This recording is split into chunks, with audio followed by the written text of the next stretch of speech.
This program is designed to provide general information with regards to the subject matters covered. This information is given with the understanding that neither the hosts, guests, sponsors, or station are engaged in rendering any specific and personal, medical, financial, legal, counseling, professional service, or any advice. You should seek the services of competent professionals before applying or trying any suggested ideas.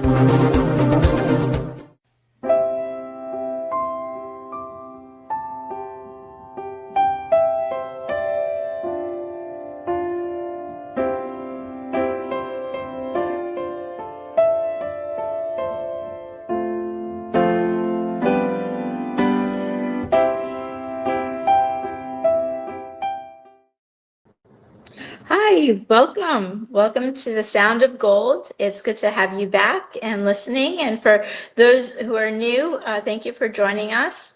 My guest today is a very special guest. And some of you know me, a lot of you may not. Before I introduce my guest, I am a musician. I play piano, I teach piano, and I also play guitar and violin. However, piano is my go-to. Piano is my love and my freedom of expression. And especially when I work with my students on learning the piano, it's so important to learn the foundations. Now, if you're listening and you don't play the piano, you play another instrument, that's okay. Please stay with us because we're going to learn some tips and tricks about how to read sheet music and how to navigate on the piano. But those tips and tricks that we share with you about the piano can be applied to whatever instrument that you're learning or playing with, because really it's, when it comes down to it, we need to learn our instrument to be comfortable with it. And then it makes it a little easier to work with learning how to read music. So please, help me give a warm welcome to David Holter. David, are you? Oh, there you are. Hi, how are you? Lisa. Doing well. Thrilled Thank to be you. here. Thank you for having me. Yes. Yes, thank you so much for being here. And I'm so excited that you're with us because as a piano player, as a piano teacher, and I'm still a student too.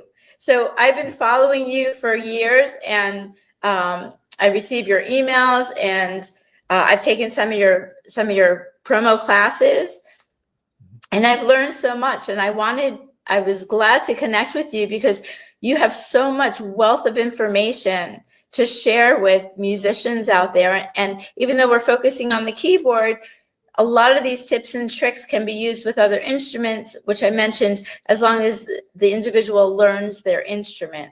So to start off, instead of jumping right into the piano, tell us a little bit something about yourself. What inspired you? What's been your journey? How have you got to be playing piano? And I guess we'll start from the beginning. What inspired you?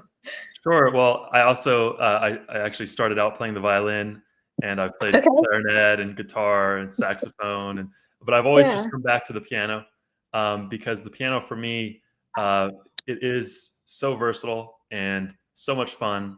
But I found that in teaching piano, it can also be very torturous for students and frustrating. It can be one of the most, rewarding instruments, but also one of the most frustrating.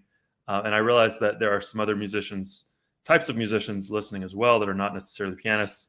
And you're absolutely right that some of the things that I discovered along the way that have helped me with my music reading can also be applied to other instruments. We'd have some of this.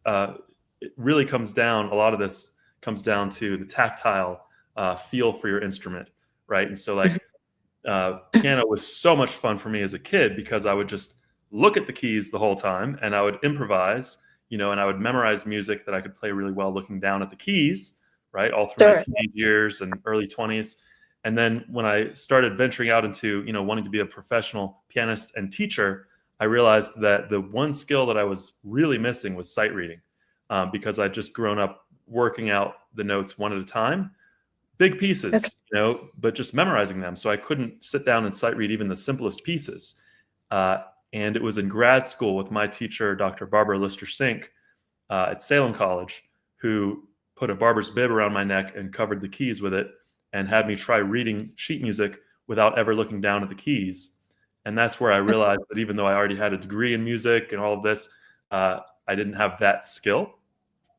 So that's kind of the starting point of my journey with all of this that I found was really helpful to develop my sight reading. And that was a decade ago now, but over the years, it's been transformative for me. So other musicians, guitarists may also have found this sort of thing helpful, where you're reading music and developing that feel for the guitar.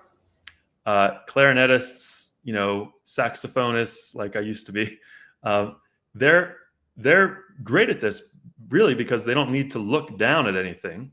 They keep the fingers where they are. But piano is a totally different ball game. So that it is. And in one of your recent classes that I was in, and again, well, I don't know if you know or my listeners know, I've been playing for over 45 years. So not to give my age away, but I've been playing a long time. And when I had taken one of your promo classes recently, you had said about, like what you just said, your teacher had put a barber bib on the keys and kind of find the keys and get used to kind of the geography of the instrument. And I had such an aha moment that I had to get you on my show to share this information, because growing up, I've always heard the rumor, oh, you're supposed to not look at the keys and play. And I never understood that until you mentioned, like, the disconnect and the connection. Like the disconnect from not looking at the keys to the connection of knowing the geography. Almost like if you're going hiking, like knowing like what you're in for, like knowing like the geography of where you're going and what might be in the way or what might not be in the way. Just knowing what you're working with makes a huge difference in the instrument that you're playing. Like whether you're playing guitar or saxophone or violin. And yes, me too. I started with violin.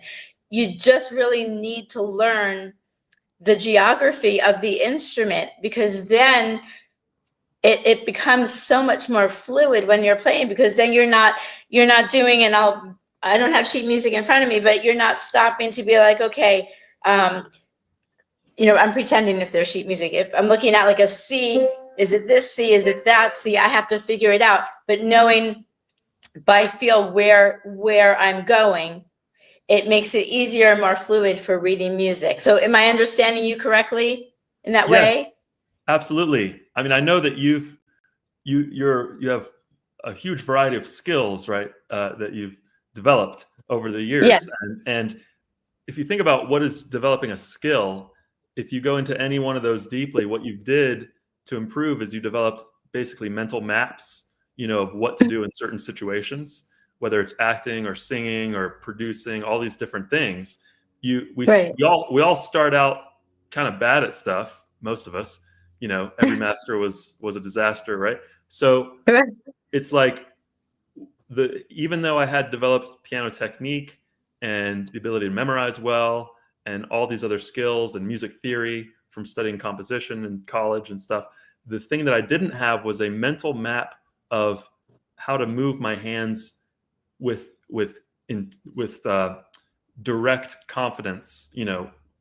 So in other words, what we need to do when we're reading music is we need to practice turning the visual information into a clear mental map of exactly how to move on the keys, basically. And it seems kind of obvious, but if we're not used to doing that without looking down, then it's a skill that can be trained like anything else. The kinesthetic, the sense of, the arm angles in space, and also the tactile, the sense of feeling, for example, the black keys like we did in that workshop. Yes. So that playing the piano starts to feel gradually more like typing, for people. I'm sorry. Do you have another class? I know you have some kind of segment of a class going on right now. Do you foresee another class like that beginning in the fall? Yes. So I will be doing, for example, Ignite Your Sight Reading, that workshop. I'll be doing that again next week. And so I do these fairly often, but with Okay. different groups. Sure. And then from there, my program, yes, is always rolling with some group of students. Yeah. So we have some advertisement that we're going to share with our audience so they know how to tune into you. What is this the best way to reach you at this website? Yes. IgniteYourSightReading.com is great. Yeah, that's a good one. If anyone's interested in the workshop, like you did, Lisa, yeah, and sightreadingspark.com, these basically offer free or very low cost training, essentially going deeper into that aha moment that you described, because that's what happened for me. And honestly, I'd been studying piano for over 10 years, and I kind of thought, I would, this is great to know this. I'd followed piano blogs and watched lessons on YouTube, and studied with a handful of really great teachers, but I had never been shown that before. And I realized that's what I needed to develop. So that little aha moment is really what Ignite Your Sight Reading, that 3-day workshop, is designed to do for people that feel like, I understand the notes, I can name the notes, Sure. and I can figure out the rhythms, but I'm still just not able to read music the way I want. Well, if we're constantly looking down at the keys all the time, we lose that flow with the music, Right. Get a little dizzy. So this is how we can develop that skill, essentially. So Very yeah, nice. Yes, of course. So I have a few more questions for you. So other than teaching, you mentioned that you went to school for this.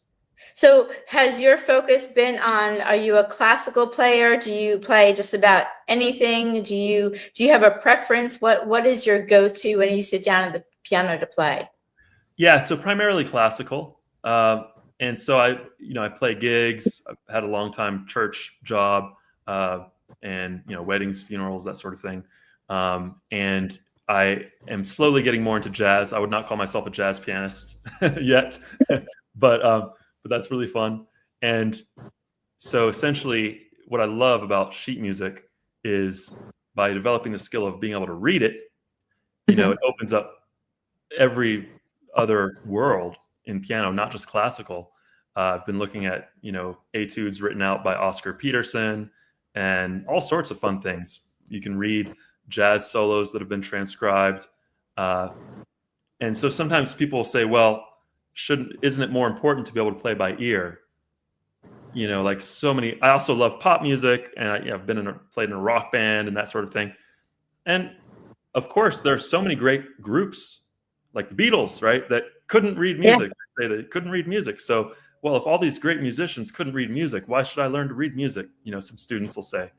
And of course, it's great to develop the ear. And it's great to perform just improvising if that's what you want to do, right? And sometimes at church, I'll just sit down, I'll just make stuff up, and it works. But being able to read music, to me, allows us to go like directly to the original intention of the composer, basically. Sure. Right. And so we're not just going through by ear how we heard someone else interpret it, but we're actually able to go directly to what Beethoven penned, So if somebody, also, it's very useful in terms of playing gigs. If somebody wants me to play a certain song, it's a few days before the wedding. It's very helpful to be able to read music for that purpose. So it just opens up the world of piano for you, So let's say somebody schedules a wedding. For you, how long, they give you a list of songs, however many they are. How long in advance what would you say a roundabout number is for that you take the time to practice just to work on that? Yeah, so it really depends on the music, of course. But what I can say is that the time it takes me to learn music from the sheet has gone from, I think I told this story in the workshop you were at, where when I was younger, I had to play 30 minutes of Christmas carols at a little simple party that was going on. And it took me all week. I practiced about 20 hours to learn the 30 minutes of carols. But now, as long as the music's not too complex, I feel like I can learn sheet music in maybe 2 to 3 times the amount of time it would take to actually play the music, if that makes sense. Like to really get it good, you know. Of course, you can just read through something and have it sound okay, but then you want to spend a little extra time on it. So it's helpful to have time in advance, but I would never have been able to take a wedding gig if I hadn't learned to read music like this, if that makes sense. It does. No, I've had a lot of my students have done performances or recitals, as we call them. And I would always encourage my students, I'm like, bring the sheet music with you as a backup. So, because sometimes when you get up and you're performing in front of 100 people, there's that tension that we all feel. And so either we freeze and forget, or we just play like we're in another zone. Now, for you per se, do you bring your sheet music with you kind of as just a backup? Or do you try and memorize it all? No, I usually use sheet music now. Unless, and you've probably found this with your students too, unless they've practiced it, like from the moment practically that they start working on the piece, knowing that they're going to perform it from memory, right? It's really good to have the sheet music, like you say, because what has happened sometimes with students is they'll kind of half memorize the piece, you know, and then they'll be half reading it. And that can be dangerous for performance because your brain is not really solidly in one lane, you know? So it is important to work on a piece, to me, like knowing in advance whether you plan to perform it from memory or you plan to perform it with the sheet music. And most of the time now, I would just use sheet music unless I had specifically tried to plan to memorize it, if that makes sense. That does make sense. Now, you said you play at church and at weddings. So a lot of the reason I do this show is in support of music teachers like us, or musicians and music venues. So like for musicians out there that are looking for that second income, not necessarily income, but that second job to like do a gig somewhere, or like you and I, our focus is just music. And so we do what we do and we connect with who we connect with. But a lot of people out there that I've spoken to feel a little bit lost and a little bit stuck as far as like, okay, well, I can play this instrument, but I don't know how to get myself out there. I don't know how to get recognized. I don't know how to be seen, how to be heard. What would be your suggestions if you were suggesting to a musician how to be heard and how to get out there? Yeah, so start anywhere. Start small. You know, the local retirement home, for example. Start anywhere where people are happy to hear you play is one thing. Because at those venues, you're likely to meet other people that love music and might want you to play at their thing, you know. And so gradually you build that kind of a network. I'm traveling right now. So what I love about the internet too is we can do this kind of thing. So to a certain extent, you have to just put yourself out there also.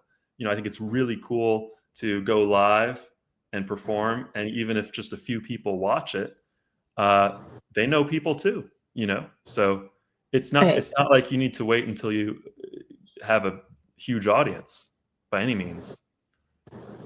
Sure. And you may agree with me. It's a passion to play. And for me, I'll speak for myself, not for you, but it's just the ability to be able to play, even if, you know, one person is listening, but the question really was about some of my friends who want to perform, just don't know how to get started. And you answered that question. What more can you tell us about your piano playing, and what would you advise for students that are either just getting started or have been playing, what would be your suggestions and inspiration for them? Sure. So the two sort of game-changing moments for me were both actually inspired by Dr. Barbara Lister-Sink, who I studied with first for piano technique, because I was actually injured from playing the piano. I really went hard at it, as a teenager, and I ended up having to. I'm going to stop you right there. Can you go into that a little bit? Because there are people out there that kind of like have stuff like that happen, but they kind of hide it because they're embarrassed about their injuries, and they're embarrassed to go ahead and play because of it becomes a big deal. And you understand. Yeah. Can you go into what you experienced and how you got through it? Definitely. So basically I practiced really hard for college prep, and I ended up getting to the point where I couldn't play the piano because it hurt too much. I had developed tendonitis in both arms. I also had nerve problems in my right arm, and I got to the point where I actually had to stop playing for several years. And so while I was in undergrad, Middlebury College, I went into music composition because I wanted to study music, but I couldn't play my instrument, and I wasn't born to be a composer. So the composition was interesting. I'm glad I did it, but I knew that if I, was going to pursue music, I would need to be able to play the piano again. And that's when I found Dr. Lister-Sink's work and studied with her for my master's degree at Salem College. And it really not only allowed me to play more easily than before, but more beautifully, I think, too, and faster and all that sort of thing without the discomfort. And so then I became certified to train people in the Lister-Sink method, which has been transformative also for so many of my students. You mentioned that that you have a passion for playing, right? And I think that's so important that we help students, or if there are musicians listening that don't teach, you just want to feel as great as you can physically while you're playing. Also, we want to help students to feel great physically, not just sound great, because too much of the field is really just focused on the sound. Of course, that's what it's all about ultimately. But for the individual, for the musician themselves, we also need to feel great physically at the instrument. It's so important because that's what builds our passion for practice. That's what builds our desire to perform and our love of performing, even if it's just for one person. Because when we're sitting there moving, it feels fantastic, from a kinesthetic, just physical point of view. Sure. And so now essentially what I do is for students that want to work with me, more long-term, they all learn quite a bit of technique, from the Lister-Sink method as well. And we work on feeling the keys for, both those things together is what's really, to me, essential. Not the Lister-Sink method per se, but working on piano technique that builds a degree of flow and ease, as well as the tactile awareness of the keys. I think both of those are essential to sight read well. And so work together.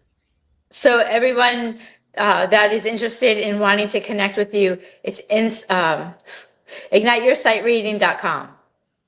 Right. That's where they can sign up. Yeah, that's where they can sign up for the workshop. People are also free to email me, david@sightreadingspark.com as well. Okay. And you brought up another good point about feeling. And I don't know, every teacher has their own stuff that they say. And for me, when I'm working with my students, I usually tell my students, if you can't feel the piece, I can't hear it.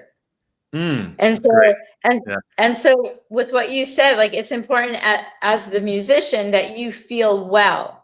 And that you take care of yourselves, and I take care of myself, but it's important to be in good health, because there's nothing worse. In fact, you'll laugh. This morning, one of my private students is 94. And I go to an assisted living place and I work with her, and she has an injury on her shoulder, on her right shoulder. So a lot of times our 1 hour lesson will be more like a half hour because she's in pain.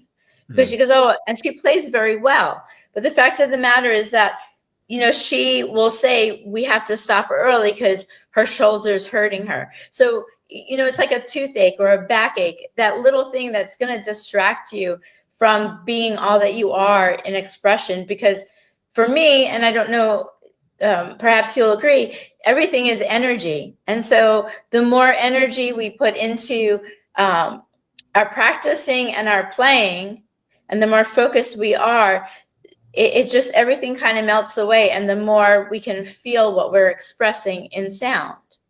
Absolutely. Yeah, that's really well said. And the zone, the flow state, that the place that we love to be when we're playing, to me, that's a combination of feeling good physically, which of course means taking care of ourselves just in a general sense, but also, whatever piano technique we can learn so that any passage doesn't feel exhausting and tightening us up and all of that. It's a combination of feeling good that way physically, as well as really enjoying the sound. So just being right there with the sound, the way that you and I had to be when we were learning the violin, to be in tune, to be listening that closely, even though we're playing the piano, right? And then the third thing to me that's just not talked about enough is the tactile, the connection with your instrument at the fingertips, which sounds almost obvious, but when you have 10 fingers that are feeling 10 or more at a time, different keys. I say or more because if you have a finger, on the A, you can feel the two black keys on either side. So you're feeling 3 keys at once with one finger. So to be aware of all of that at once is the state we need to be in for optimal practicing and performance, and it just takes some, practice, training. And then you start being able to access that more and more. And that awareness of those things and enjoyment of them is what helps to dissipate the performance anxiety also, so that performing becomes more fun too. Yeah. Because then you know what you know. Yeah. And then nobody can take that from you. Exactly. So for our listeners that are, I'm sorry, did I cut you off? No. Oh, sorry. I talk too much sometimes.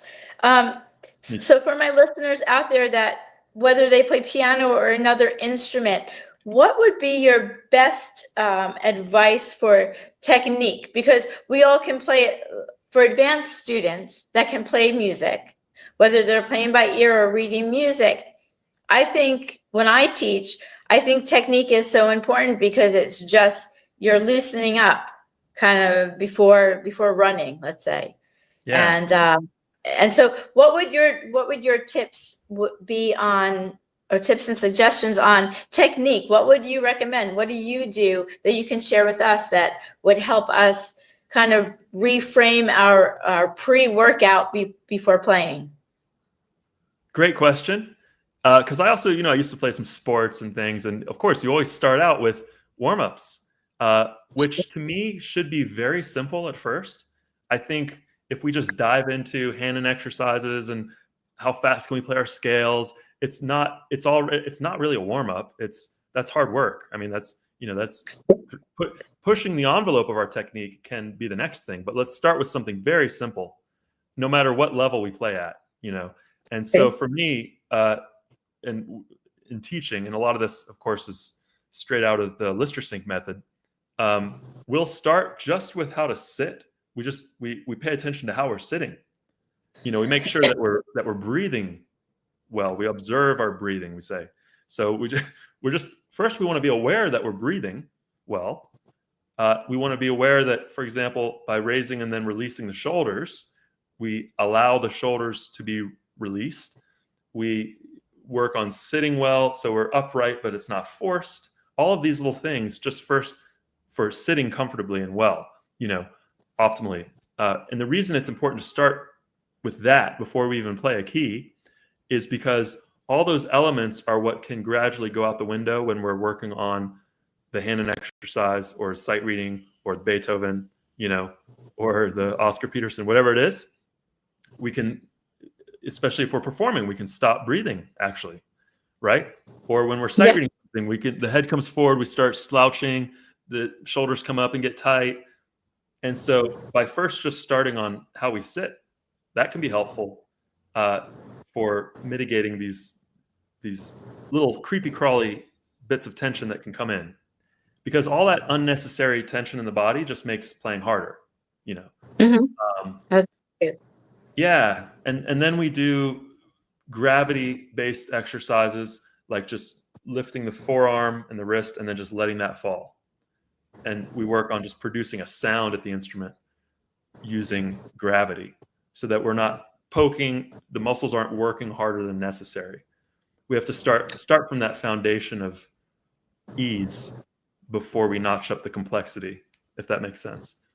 Yes. And piano is, which I mentioned earlier, is my instrument. And so when I'm teaching as well, there's just, and feel free to steal this from me. I tell my kids, because we have, I don't know where you're calling in from or where you live, but we're here in Florida and we have a place called Loggerhead. And if those listening, if you've been over to Loggerhead, they've redone it. And there's this place inside where there's this huge tank of jellyfish. And these jellyfish just float up and down. And it's just, I'm in awe every time I go there and see it. So I've been like, I had this aha moment when I was there. And so that I took with me, which I'm saying now is when I'm working with my students and you're playing, I said, and a lot of the kids have been to Loggerhead, and I'd be like, hey, have you seen that jellyfish tank? And they'd be like, yeah. I go, be that jellyfish, be that when you're playing, be that, like, imagine that jellyfish just going up and down, because you want, especially like if I have male students, whether they're young or old, I go, it doesn't matter who you are or what age you are. It's about grace. It's about playing with ease and just, like I said, just be that jellyfish. Yeah. So that there's no tension, because if we're like doing this, it just doesn't work. Right. Yeah. Watching fish and jellyfish and all sorts of, is actually, that counts as practice time. Actually, Dr. Lister Sink told me to watch videos of fish. She may not remember that. If she ever hears this, she may not remember, but you did. Because she was trying to help me. I landed on my head snowboarding when I was a teen also, and I had all this neck tension and all this. And she was helping me to like free my neck, which has always been, in my jaw, which I've always had tension issues. And she said, okay, well, stop. I would always try really hard, right? I would try really hard to not be tense, right? So she just wanted me to watch full screen, some fish swimming by, or better yet, go to an aquarium and just watch the fish, because everything underwater it flows. There's ease. Right. There's no stiffening, tightening up.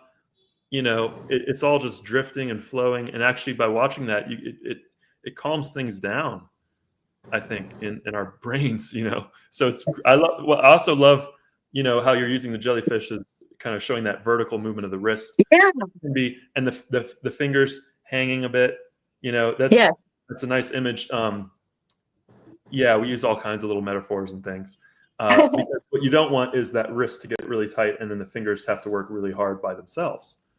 That would be like the jellyfish just poking a tentacle. You wouldn't want that. Yeah. No. So I have a couple more questions before we finish our meeting today.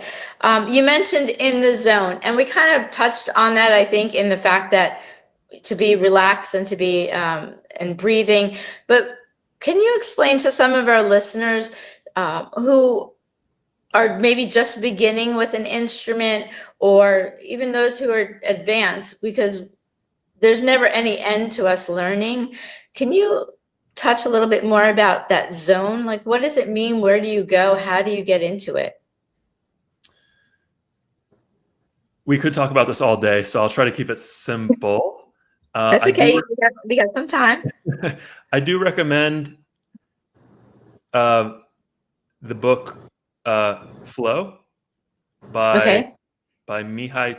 I'm not sure about the pronunciation. Mihai Csikszentmihalyi, a psychologist who he's now passed away, but he devoted his life to basically studying, what is it that creates this optimal state, these peak experiences where we're just totally absorbed and in the moment and enjoying it, and we feel slightly challenged but not overwhelmed.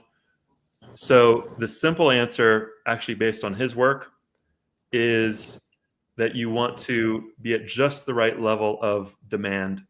So if you are working on sight reading, for example, and you also keep thinking about texting a friend or what you're going to have for dinner, and you're reading the music perfectly, then the demand is too low. So when the demand is too low, we feel a little bored, and that's why our brain goes other places. Sure. But if I were to try to sit down and sight read Rachmaninoff concerto, and I'd never seen the music before, and I was trying to play it at tempo, well, then I would feel overwhelmed. Right? Okay. So if the teacher's like, you've got to play this perfectly and it's got to be at tempo, go. And it's no wonder that students get really tight and tense. That's overwhelm, and we don't want that either, because that's building in habits of physical tension and all of that. And we get frustrated and we might quit. So what we want is to find the balance optimally, where we have to be alert and focused on the task in order to play the music well, but we're not bored. That's how we get into that zone, the flow state, basically. And so that's where I like to teach sight reading in a slightly unconventional way by saying, when you're practicing not looking down at the keys, you can intentionally decide in advance to do that without any steady beat requirement. So there is no metronome police. And the reason that's so useful is then at every moment you can go at just the pace you need to for the demand to be just right for you. So if the 4 measures at the beginning are easy, you can go through them at a good clip. But then if suddenly there's something really challenging, like a big arpeggio, you can go more slowly with intention. So you're not going to build bad habits of starting and stopping and starting and stopping unintentionally, like you would if you tried to keep a steady beat, but then you suddenly stopped. And that way of practicing sight reading, I found with students, they're able to more easily get into the flow state and stay in the flow state where they're really absorbed in the task and doing well, which makes it more fun and the brain learns best. Then later they can go back and try reading the music with a steady beat if they want. That's important too, of course. So in a not changing the subject, but going off of what you just said, let's say a Rachmaninoff piece, my student wants to play that, or your new student wants to play that, and they've been playing for a while.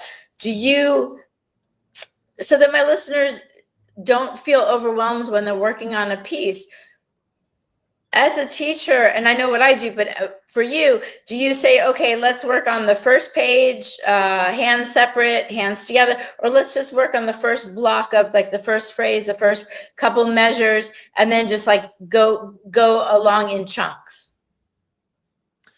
Yes. So in general, the first thing that I'll have them do is find a recording that they love, so that they know how the piece goes and they're getting it in their ear. And also, it has to be a recording. Well, ideally it's a recording that I love too. So we're on the same page, but ideally several recordings that they love. So they have a few different ideas of how it could go. And then the next thing I like for them to do is to read through the whole thing just to get a sense of what they're up against, right? Sure. Then I'll have them go through and break it up into sections. So usually they'll write in their sheet music section 1 at the beginning and circle it, and then section 2 and circle it, and section 3 and circle it.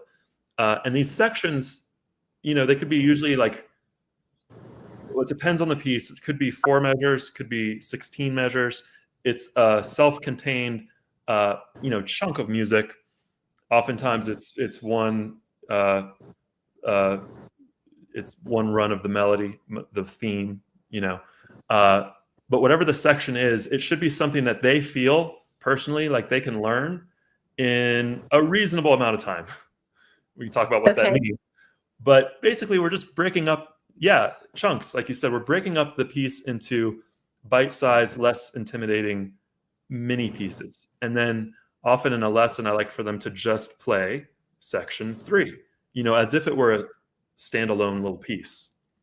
And ultimately, as I'm sure you've experienced, like the task of learning a big piece, it just comes back to how do you eat an elephant one bite at a time.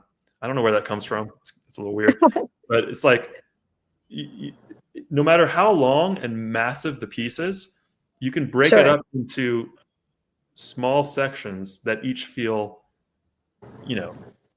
well within your reach. And then within each section, we zoom in on individual measures that are technically demanding, and we'll work out what elements of technique will help them to play it, And then I've also, in addition to that, thank you. In addition to that, I've also heard it's been recommended, and I don't always do this because I'm in the habit of starting from the beginning to the end, but I've heard, and it's been recommended to me too, is don't start at the beginning. Like just pick different chunks of the song, even like go to the most difficult parts first and iron them out, smooth them out, because your brain doesn't know the order of it. And you can look at a song and be like, oh no, but it starts there and it ends there. But you don't want to practice it that way, because at the end of all of it, your brain just goes from beginning to end anyway. Does that make sense? Totally. It makes so much sense to start with the hard part, because as you may have experienced, like sometimes with students, if they just work from the beginning to the end, then they might learn the end just a week before the recital, whereas they've been working on the beginning for the past few months, right? And so with that, so it does help often, absolutely, to work on whichever section's the most technically demanding, so that you have the most amount of time on that in the long run. Yeah, for sure. Absolutely. And I recently heard also, and I suggested this to a student because, as I said, I'm also a student, so I still like take lessons here and there. I forgot where I read this or heard this, but I have this one student who's been working on this piece for months, and there are certain portions of the song that he gets really like blocked, like just stuck on, and it's just very like mechanical. So the tips that I heard that I'm going to share with you and share with our listeners is think of like a part in a movie, like how if you're watching a whole movie and there's music throughout the movie, the music changes according to the scene and according to the feeling. So knowing that when you're reading a piece of music and you come to a different part of the music that changes, what is the feeling that it gives you? And kind of like pretend to give it that attention, because you're changing the feeling that you're putting into it, and expect it because it's going to be different. And then it's easier for the student to kind of work with that and learn that, instead of being, oh, I can't do this. This is too hard. So you've been an actress, right? I mean, you've done acting and singing, and that's so important. Like I'm often telling them, I just had one semester of acting in college, which was cool. It's great. I had one semester of voice also, but I don't have the experience you have. But we basically are actors. We're actresses when we're playing, and that I love that, because you're starting from the feeling that they have internally. just like a good actor would need to do. And how do you then apply that to this section of the piece? So then it becomes more dynamic and alive and meaningful, as opposed to just like trying to play the right notes at the right time, at the right volume. That's really cool. Yeah, I agree. And yes, I know I can speak for myself. If I see it still to this day, after playing so many years, if I see a piece and I see sections of it that are just like a lot or more, or just something I'm not very familiar with, and I go, oh God, this is going to take me a long time. When I sit down with myself and I'm like, all right, I'm going to turn this into a problem solving instead of taking it on as it's too hard. I'm going to just break it down and play with it that way. And it just seems like I'm not tense when I get to that part, or when I'm trying to learn something new. When I change my perception and thinking on what I'm working on, it just changes everything and just makes it easier. Would you agree with that? Something like that? Totally. And I think I know this feeling when you look at sheet music sometimes, like all those little dots hit your eyes and it's just like completely overwhelming. Yes. And that's like looking at a whole mountain, and just, it's almost like our brain expects to get to the top of the mountain in one single bound. And we're looking at all this sheet music and we think, oh, we have to play all this now. But actually, music, it's just one step at a time. It's like you're only ever, even the most complex sheet music is just one beat at a time. And so, basically it comes down to problem solving. So when my students are going through without any steady beat requirement, they have all the time they need to solve that problem, Yes. without looking down for the time being. The problem is, how do I play those notes? How do I know that I'm playing the right notes? By what I'm feeling in the fingertips. And how do I move to that place? It's a little problem. It's a little game, basically. It is a game. Yeah. Well, David, thank you so much. Tell us again how we can reach you. Tell us your email address, and I know we're going to post how to reach your website as well. Thanks for posting that graphic. That was a fun one that the AI came up with. IgniteYourSightReading.com. That's where you can sign up for the workshop that I do, and then my email is david@sightreadingspark.com. And IgniteYourSightReading.com. Yeah, that's you can learn more about the workshop there. See if you're interested. Yes, and thank you so much, David. This has been great. Just in the little time that I've worked with you, like I said, I had an aha moment, and I look forward to signing up for your class in the near future, as my cat's playing piano here. Yeah, do you have, as we're closing up, I'm gonna, after we chat, I'm gonna play a little piano to close us off for today, but do you have any last minute words that you'd like to share with our listeners and viewers? Something came up recently with a group of students that I was working with, and I'll just go straight to the punchline. Okay. If you are enjoying practicing, then you are a musician, as far as I'm concerned. It's not like you have to reach some predetermined level before you can call yourself a musician. I'd rather hear someone play something very simple, but with that heartfelt intention behind it, than hear a top level concert pianist play something without that feeling, because they're just going through it mechanically, if that makes sense. Sure. So yes. So you're not an imposter by any means. You have every right to study the piano if you enjoy it. That's really the only requirement. That's what I would say. Yeah. Thank you. Well, thank you so much, David, and I look forward to staying in touch. And like I said, I will be signing up for your next class, I think, in the fall. I'll be looking for that. And for my listeners and my viewers out there, please contact David and for more information. And in the meantime, I hope my listeners enjoyed our show today. And if you have any questions, let us know. All right, David, thank you. This was wonderful. Thank you. Yes, it will. Thank you. Take care. I'll just end us off today with a couple minutes of me playing, and I think that'll end our show today.